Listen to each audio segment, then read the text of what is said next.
दोस्त, नमस्ते, प्रणाम। मैं हूँ आपकी वंदना।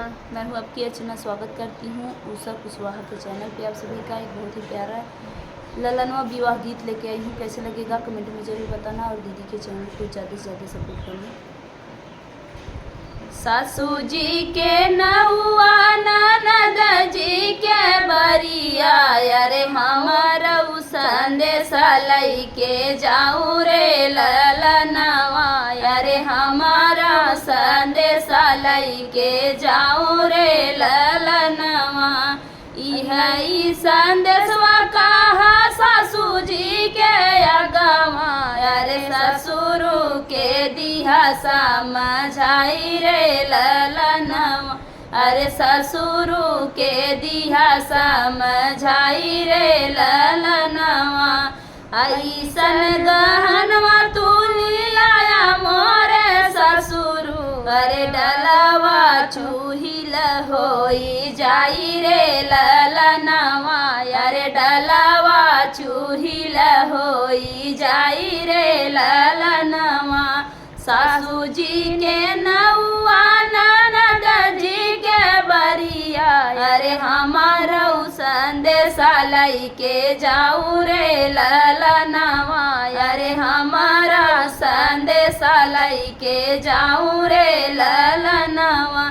ई संदेशवा कहा जेठा जी के अगवा, अरे जेठवा के दिहा समझाई रे ललनवा, अरे जेठवा के दिहा समझाई रे ललनवा।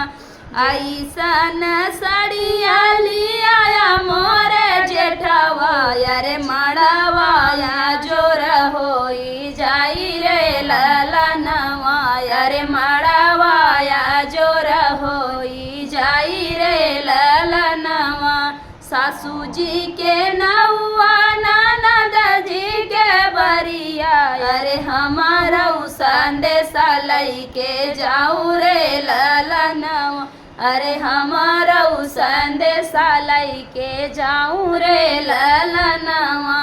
ई संदेशवा कहा नदी के अगवा, अरे स्वामी जी के दिहा समझाई रे ललनवा, अरे स्वामी जी के दिहा समझाई रे ललनवा। ऐसन सेनुरा लिया मोरे स्वामी, अरे मंगिया लगाया चटकोर रे ललनवा, अरे मंगिया लगाई चटकोर रे ललनवा। सासू जी के नौआ ननद जी के बरिया, अरे हमारा संदेशा लैके जाऊँ रे ललनवा, अरे हमारा संदेशा लैके जाऊँ रे ललनवा।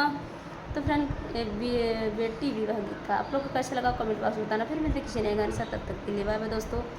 और आप लोग से रिक्वेस्ट है उषा कुशवाहा दीदी के चैनल को ज़्यादा से ज़्यादा सपोर्ट कीजिए।